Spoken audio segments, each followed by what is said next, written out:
The Wonderful Heroes of the East is one part romantic comedy, one part nationalist pride, two helpings of kung fu, and more than a smidgen of the Taming of the Shrew. An arranged mixed marriage is forced on a young gentleman by his rich father. That's Chinese and Japanese mixed, which is mixed aplenty. Boy meets girl and is pleased. I think if I don't like the way she looks, I don't marry her. But she looked really nice to me. So I said, okay. As it turns out, the girl is a formidable martial artist. The couple spars. National pride rears its ugly head.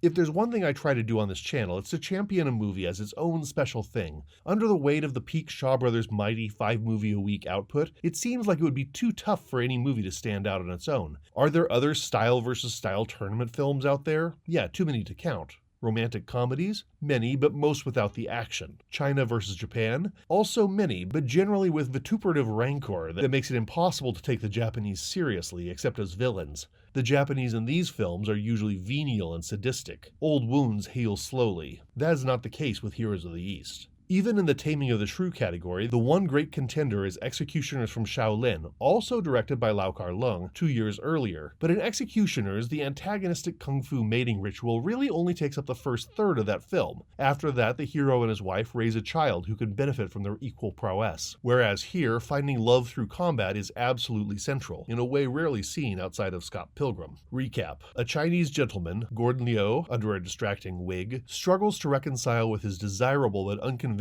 Japanese wife. She distracts the staff by fighting without undergarments and destroys most of the garden because she doesn't have a training hall to practice in.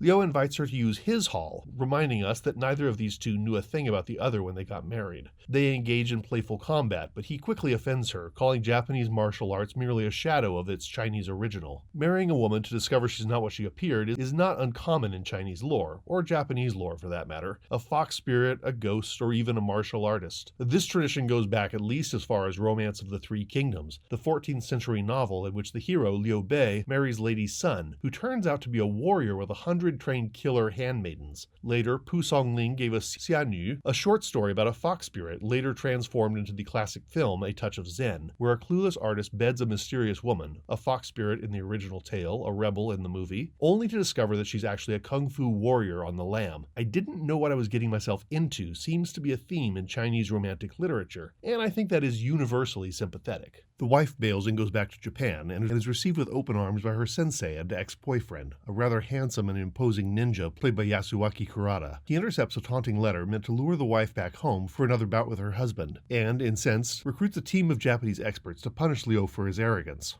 The movie is remarkable for the number of martial arts for both cultures on display. Lau Kar-leung even gives himself a cameo as the famous beggar So of Drunken Master fame. And the most famous Drunken Master, from the Jackie Chan classic Yuan Xiu Tian, plays Gordon Liu's proud but cautious Shifu, who hangs Liu out to dry to fight the entire Japanese gang on his own. The duels are all impressive and sometimes very funny.